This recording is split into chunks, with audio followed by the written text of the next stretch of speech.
Hey, everybody. Welcome back. It's sunny now. Well, it was a little rainy today, yesterday. Ooh, boy, I hope everybody enjoyed yesterday. It was so amazing. Well, welcome back to another episode of The Real Deal Pod. It is episode number 57, and I promise you, it is going to be just as hot as yesterday's weather. Why? Because we got my main man, Geoff, back here with us today. Geoff, buddy, how you doing, man? How was your yesterday? You know what? Yesterday was not a bad day. It was hot. And yeah, it was one of those days, but nothing too exciting, neither good nor bad, but it was hump day. It was the hump day, so that's a good day. It was beautiful. I took time to celebrate it because it was I felt it was our first true summer day. So I actually said I took 2 hours and went out on a walk with my wife. That's what we did for a couple hours. Just took the time just to go out for a walk and enjoy. Well, I did do a run in the middle of the day, a 10-kilometer run here in Lindell Beach. And I ran with my dog Louie. And, nice. How was Louie feeling? You know what? Louie actually gave up. We were about, I'm going to say 400 meters from home, and he just basically he just would not move. He was like, "I'm done with this. This is over now. I've decided. I'm done with this." But yeah, you know what? It was a grind. It was a grind. So I'm getting ready for this, the Grand Fondo up here in July 13th. It's a 155-kilometer riding event. So I've been going at it. So just trying to get my body ready for that chaos. That's awesome. Good for you, man. That's 150K. 155. Yeah. 155, man. That's wild. All through the Okanagan. So doing it in that Okanagan heat and the Okanagan hills, and so yeah, it's gonna be a doozy. Good for you, buddy. That's crazy. Yeah, man. Well, with all that you got going on, the markets, I don't know, the market's seeming to get better. I know, busy. We were talking about it offline a little bit. My phone's been ringing off the hook a lot more than it normally is, which is good. But I'm like, holy cow, I'm even busier. What is happening? So, I mean, and there's been crazy shakeups in the Trump tariff plan. That's going to be my did you know for today. So, man, and we got what GST stuff going on. So let's get kicking, man. Let's get into it. Yeah. Well, you go first. Yeah. All right. So as I was saying, did you hear, Geoff?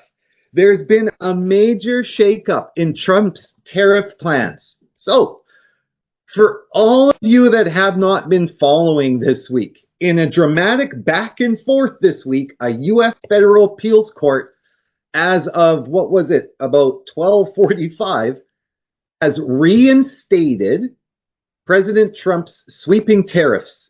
Just 1 day after a lower trade court ruled he overstepped his authority and ordered them blocked. So here's what everybody needs to know. This is what had happened. A trade court temporarily halted Trump's Liberation Day tariffs, which targeted imports from Canada, Mexico, China, and others, arguing they were tied to an overreach of presidential emergency powers. But the Federal Circuit Court hit pause on that ruling, keeping the tariffs in place for now while both sides prepare legal arguments. Oh, okay. Yes. So why do the tariffs matter? Of course. So Trump imposed them under the claim that foreign countries were helping flood the U.S. with fentanyl and declaring a national emergency to justify action. So the courts now are questioning whether that justification holds up under U.S. law. So what really could happen next? The case could head up all the way to the U.S. Supreme Court. Now, we all know, and if you guys didn't pay attention to Trump's first presidency, Trump stacked the U.S. Supreme Court in his favor. So that was all the precursor to being able to do all of this stuff. So in the meantime, right, the economic impact is already being felt. So corporate profits have posted their biggest drop since 2020. Wow. Jobless claims are up, especially in manufacturing and manufacturing heavy states like Michigan. The US markets are already reacting with mixed signals. And in Canada, businesses are worried. Lawyers are warning that we're not out of the woods yet. Yeah. So economists and trade lawyers say this creates massive uncertainty for business and trade partners.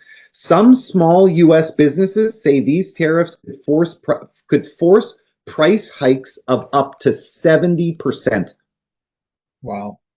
So that's how much that it's hitting these small businesses. So again, when Trump was claiming that this was going to help all these small businesses, this is what people were screaming, don't listen to, right? Because it was going to crater small business. And so these poor small businesses, increasing their prices by 70% is going to put them out of business, because Walmart, Walgreens, CVS, all of these US companies they're the ones that are going to be fine because of their mass buying power. Yeah. Right? So the legal ballot, so the bigger picture is the legal battle challenges the foundation of Trump's entire economic playbook. If these tariffs collapse, it could undermine future claims of executive power in trade matters. As one economist puts it, cracks are starting to form in the economy and the outlook is deteriorating. Crazy, man. Yeah. Crazy. So it is really interesting. If the appeals court says, no, you can't do this, and it does hit the Supreme Court, and I just like to state that Trump has lost to that same Supreme Court that he's put in place. He has lost a case. He's lost a couple. Two of them have been on immigration. So he's lost two. So if they do tell him he can't do this anymore, his whole playbook falls apart. It'll be very, very interesting to see what the landscape of the U.S. looks like, and then the landscape of course, what the rest of us looks like, right? Because of course we are all reactionary to what is going on in the U.S. right now, because we have to be, right? It's I don't even know where to start with that, to be honest. It's a whole lot. So that's wild. Yeah, I don't know. So what do you got? Like, that wasn't actually going to be my did you know? My did you know was going to be a little bit happier. We got a C+ in our building and development, everybody. We fell short on the timelines in terms of getting infrastructure, our developments built. But compared to other provinces, we are doing a better job. That was actually going to be my did you know. But so Geoff, just the tariff thing quickly. Do you have any statement on that at all? Well, yeah. What I heard from you is 70% increase in pricing for small business. That's not going to be great for small business. You're going to see a lot of small business collapse. And I think that those are the two biggest numbers to really, the two biggest numbers to take away from that are the 70% that these tariffs could force price hikes of up to 70%, and corporate profits have posted their biggest drop since 2020. Yeah. Those are the two biggest takeaways I think to have, because the two things that coincide were the ending of Trump's pendency and the beginning now of Trump's presidency. Right? So if everything went up in the States once Biden took over and Trump was no longer in presidency, everything went up. And now that he's back in charge, everything has gone down. And that is why he's been screaming for so long, again, that this is Biden's fault. This is Biden's fault. If people have been paying attention to this, that's been his rant. And people have now started saying back to him, when is this your economy then? And he said, well, some of it is the good parts, right? So Yeah, I think he's so fresh into his presidency. It's hard to kind of it's hard to see. Well, outside of the obvious, it's really kind of hard to see what is going to happen, right? I'd like to say the tariff thing has been an abject failure. I just like to state the tariffs. It's just proven this is an abject failure. Yeah, but it's still there. And it's only because of U.S. Supreme. It's only because of U.S. courts, and we all know U.S. courts are a joke. We've always joked around outside of the United States, right? People sue people there just for cups of coffee being spilled. That's the go-to thing. You just sue people. That's their court system, right? Throw it into a court, because court is much like our government, so convoluted. Right? It gets held up, and that's why you want everything to be held up into the courts. There have been lawyers that have written papers in the United States on how to get cases thrown out of court just by convoluting the judicial process. Right? Is you have it held up in court so long that eventually held up in the system so long that eventually just gets tossed out. Yeah. Right? So that just shows you dysfunction in a judicial system. So that's where I say, that's when I say it doesn't say anything for the tariff still being there. That's just the federal Supreme Court. That's just that federal court not wanting to make a decision. That's just them passing the buck, saying, well, both sides bring your argument and just leave it as is for now. Right? That's them not wanting to make a decision. Right? So that's where I say, the tariff thing, I think it's now been proven. It's just an abject failure. It's horrible. Your country is crumbling. I don't understand how that's positive in any way. You've got your corporate businesses, your major businesses posting their biggest losses in 5 years. Coincidentally, you haven't been the president in the past 5 years. Okay? So I'm just saying, how does the numbers work? Right? And then now you've got foreseen price hikes of 70%, I beg your pardon, to small businesses, which we all know will cause small businesses to collapse. So again, I don't understand where the upside is to any of that. Right? I don't know. That's just me. We're going to find out. I guess so. But quickly, I'm just going to quickly touch on the task force. Okay, because this is good news, people. So, a new report from the Task Force for Housing and Climate argues that provincial governments in Canada are falling behind in addressing the housing crisis. So one of the things that I've always stated on this pod for our listeners is to help everybody understand that the federal government doesn't have a hand, or didn't have a hand, in how our housing goes. And to a degree, neither does the cities. It's always provincial. So if we were ever to criticize a leader on our housing, it's always to criticize who our provincial leader is, right? That's why it's so important when we're voting, right, to think about these matters, right? So with that being said, no province scored higher than a C+ in the task force report card, which evaluates policies related to building homes quickly and sustainably. So the federal government received the highest grade of a B, right? And that's easy. Let's just say that's easy because, again, I was just saying they don't really have a hand in it, right? They're just now starting to take a hand in it. So it's really easy to get a good grade on something you don't do much in. So with that being said, Alberta ranked the lowest with a D+. British Columbia, Quebec, and Prince Edward Island earned the top provincial grade of C+, though their efforts were undermined by slow permitting and high building costs. So that is the part that held us back. So the report author, Mike Moffat, said provinces have largely escaped scrutiny despite having the most influence over housing policy. He emphasized that provinces must reduce development barriers, map high-risk areas like floodplains, update update building codes and address social housing shortfalls. Alberta was noted for strong housing starts in Calgary and Edmonton, but this was attributed to municipal leadership rather than provincial action. The report concludes that all levels of government need to do more, with provinces holding the greatest potential for meaningful change. So I just wanted to call out British Columbia for earning one of the top provincial grades in a C+. I know that C+ doesn't seem great, but it's just but hey, no, everybody needs a benchmark.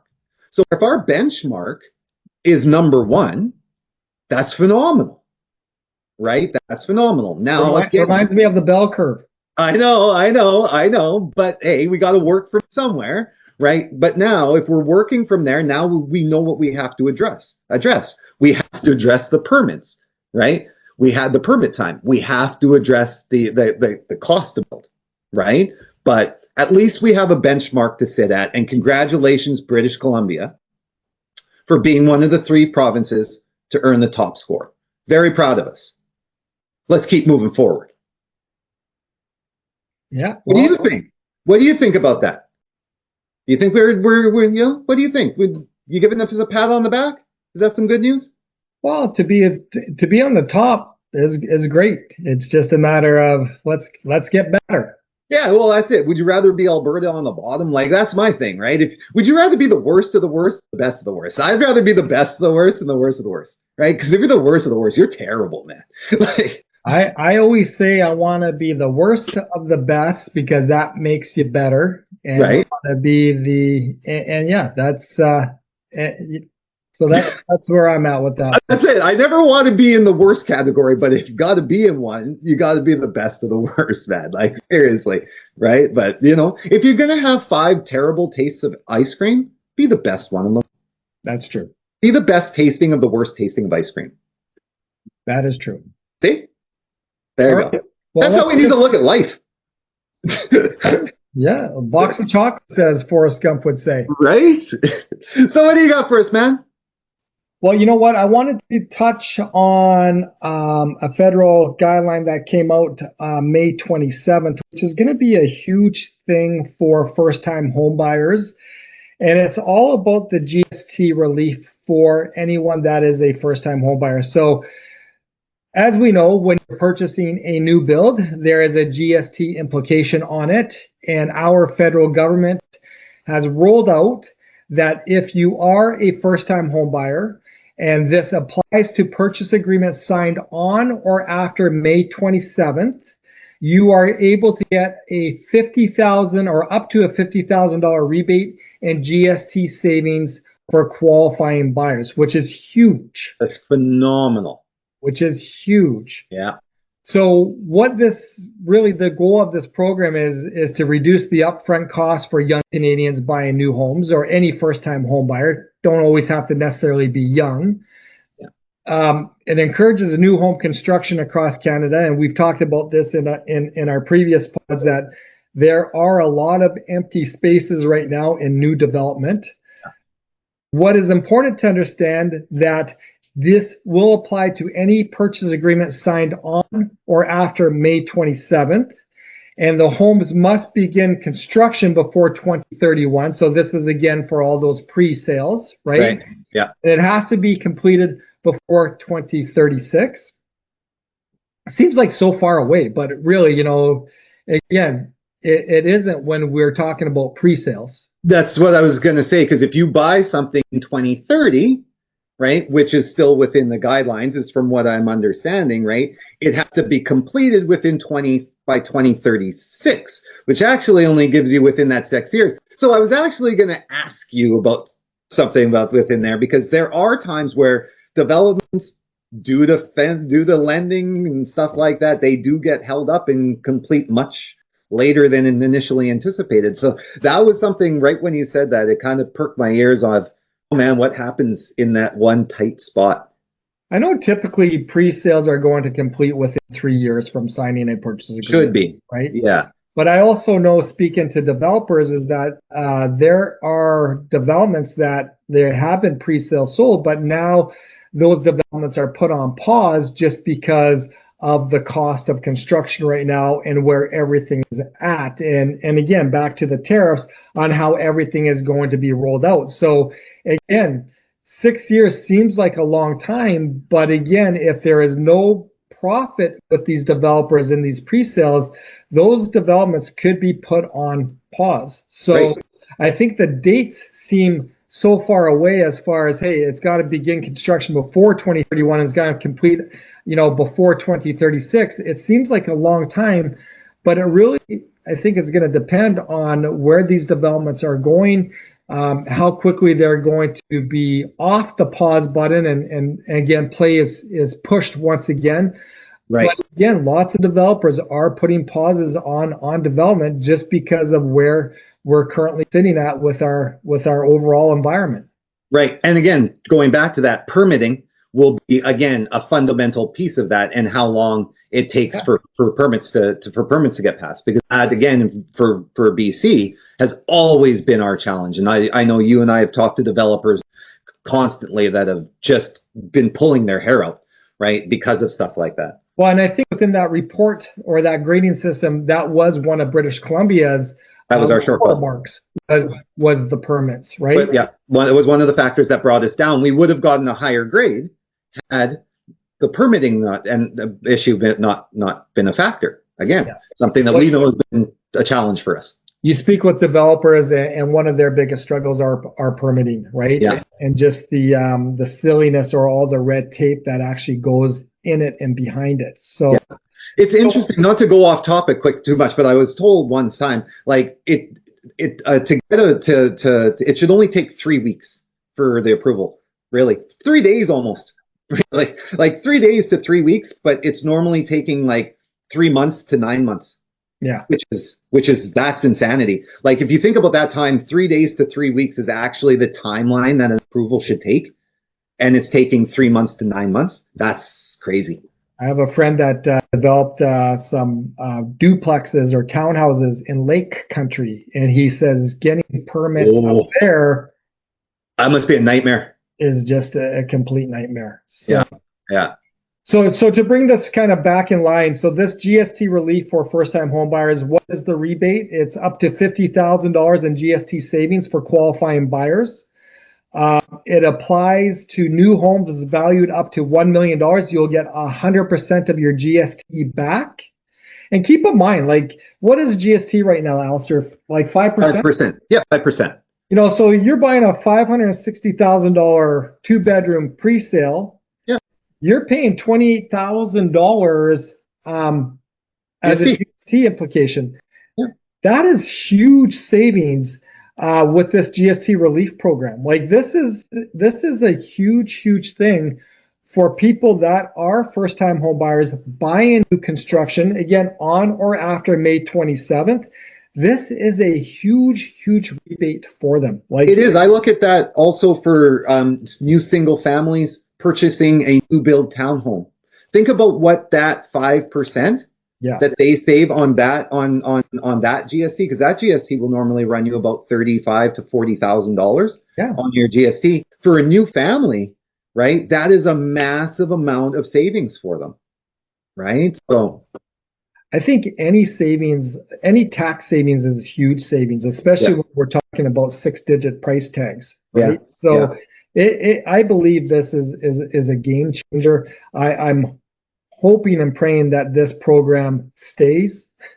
But again, it's important to understand you're able to get 50 grand back from GST savings, providing that you qualify. One of those things to qualify is that you are a first-time home buyer.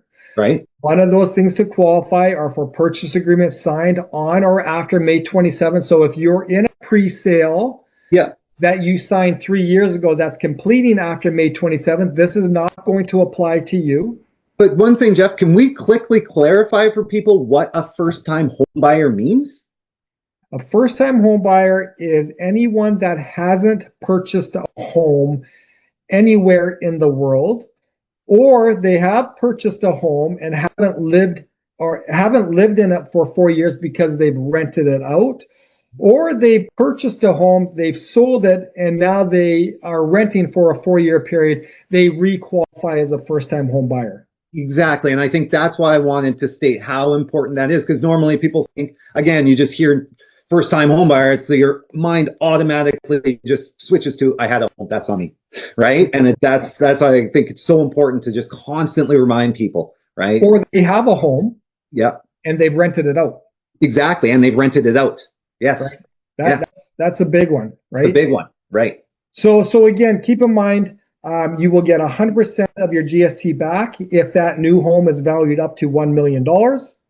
You're going to get a partial GST rebate if that property was from 1 million to 1.5 million. You will get no GST rebate if that property is 1.5 million or more. So qualifying details, you got to be 18 years or older. To be honest with you, you need to be 18 years or older just to buy a house. Exactly. You need to be a Canadian citizen or a permanent resident. You have never owned a home in or outside of Canada in the current or past 4 calendar years. Back to you. There it is. Yeah. You need to be purchasing a primary residence. So this is not second homes. This is not investment properties. You have to be the first occupant of the home. So again, this applies to new construction only. Okay. And what types of home purchases? That's new homes from home builders or from builders. They're owner-built homes, so again, new construction that you've built, or shares in a co-op housing unit where the co-op has paid GST or HST. Okay, so again, just to keep it real simple, the conditions to qualify is that the purchase agreements has to be signed between May 27th, 2025 and 2031. You must be a first-time home buyer of the purchaser. You have to be living in it. Now, some of the limitations and exclusions, this is also very important. You can only claim the first-time home buyer GST rebate once in a lifetime. Yep. Your spouse or your partner can't have claimed it previously. Again, now we're talking pre-sales. Remember, assignment sales are not eligible if the original agreement was signed before May 27th of 2025. I kind of got excited on this one because we just completed on a pre-sale. Yeah. And I was thinking to myself, dang it, if it would have just got delayed, it just completed on May 22nd. Dang it, if it just got delayed until May 27th, I would have got our GST rebate back. That is not the case because we didn't sign that agreement on or after May 27th of 2025. Now, again, your rebate is disallowed if a pre-May 27, 25 agreement is canceled and re-signed just to qualify. They've already taken a look at it. They're to take care of that loophole. But again, I just think, again, this is one of those things that I'm actually happy that our Liberal government is rolling out for first-time home buyers. GST is a huge tax that we pay on the properties that we buy if it's new construction. And I think this is just one step in the right direction as far as, helping out those first-time home buyers. It is. No, it really is. And it kind of I'm getting a little bit more of less cynical with a comment that Gregor said. So he came out, how he's taking care of housing. First of all, clarify who Gregor is. So Gregor's our ex-mayor, right? He's the guy that rode the bike, and now he takes care of our housing. He's the housing minister. Federal housing minister, yes, our federal housing minister. So he said something interesting. He said that he doesn't want homes to lose their value. He just wants them to be more affordable. And so when I first heard that, my mind, of course, twisted and bent because I was like, that just makes zero sense to me. How does that even work? You're building more. You want to build more, yes. So the more you build, the more you introduce to the market, the cheaper properties will become. That's just supply and demand. So how are you doing that? It doesn't make any sense. I think it's what he's trying to do is he doesn't want to affect the resale market so much. What he wants to do is make any new builds now being created for those to be made affordable. Yeah. So I'm starting to understand what his vision is a little bit, and it is a good step. It is a good step. I think we need to do a better job, though, articulating that to our people as we go along. I'm just stating that because these are great ideas, and I want us to continue to champion those ideas to the people, to the public. You and I'm talking about our government really needs to and the media needs to do a better job of expressing what is happening for our people. Yeah.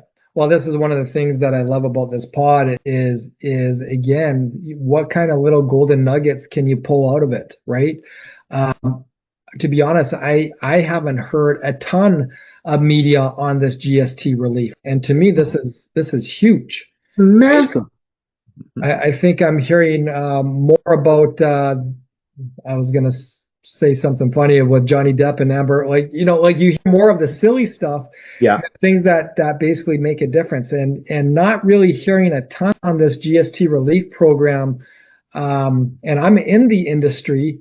Is a little bit dumbfounding, to be quite honest with you, right? So I'm just happy that we have that platform to present this type of stuff on, because again, it gives you that 1 degree of separation as you're moving forward with home purchases or making a decision as far as what you're going to buy, right? So yeah. It's like getting a $28,000 haircut on something that you're buying, or a 5% discount on what you previously would be buying. Now that you're getting a rebate on it, providing that you qualify and that property fits the guidelines. That's what I would just want everybody to think about that listens to this pod. Imagine you go to make that purchase and nobody told you. Imagine that. Imagine nobody told you. And you would feel so disappointed because you're losing 50 grand. Yeah. But here's another one that I can guarantee you a lot of people aren't aware of. Here in British Columbia, any new build that is a green efficiency build, you get 25% of your GST rebate back as well, right? There you go. And again, this is not known. This is something that was brought to my attention when I did my pre-sale. Unfortunately, because it was built it wasn't built with that green efficiency because of the year that it was built in. It didn't qualify, but again, I can assure you that a lot of people are not aware that if they do buy new construction here, which now is a little bit different with this other policy rolling out, but green efficient new construction homes, you were able to get 25% of your rebate back. It's crazy. And I know you're going to say something funny about Depp and Heard, but here's the deal. It's true. Sex sells, right? In the media, sex sells. Like, that's really what people want to pay attention to. And fear. And fear, right? Sex and fear, right? That's what drives media, right? So nobody really wants to. Oh, great! So you get 5% back or cut on your GST. You get it back. Yay! You get $50,000. It's way more interesting to hear that Amber Heard was a train wreck in some restaurant, flying around drunk and throwing stuff at Johnny Depp.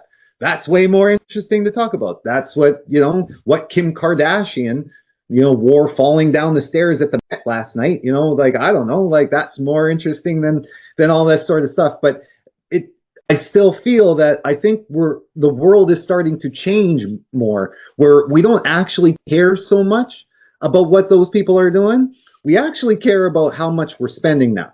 So I really do think it is more important that the media start telling people about this sort of stuff and educating people more about this stuff, because I truly believe we care more about that stuff than what mainstream media thinks we should be caring about. And always remember, that's really what it is. The mainstream media essentially just is telling you what they think we should be interested in. I always encourage people, watch the mainstream media, look at the independent stuff, and decipher all of that stuff. Learn everything, right? Be well-rounded. Don't be a sheep. Yeah, amen. But listen to us. A bigger amen. Yeah. Oh man, that's it for me, Allister. That's it. I just wanted to kind of focus on the GST and what that program looks like, and I think that's awesome though. That's the GST thing. That's an amazing thing. Everybody, again, if you're not using us, then you go to your mortgage person and say, hey, how come you didn't tell me this? I just wrote an offer yesterday or 2 days ago on a property, and I want to make sure I'm getting this rebate. You should have told me about it. But yeah, so it's been crazy, man. More rebates and tariffs paused and then reinstated, and we'll see what happens. I guess I'll keep us informed on the tariff stuff next week, but thank you all for watching, for listening to us today. As always, continue to love us, like us, share us, tell everybody you know about us. We are always doing our best to make sure we are giving you the best content that we can give you, making sure that we are delivering you the most valuable content that you can have, so that you are always leaving here with the most information. And with that being said, everybody, have an amazing weekend. Come back here for episode number 58. That's crazy, Allister. Which one? 58 episodes. 58, man. I know. So until then, stay empowered, stay informed, and most importantly, Geoff, stay tuned. That's right, baby. Stay tuned. Peace out.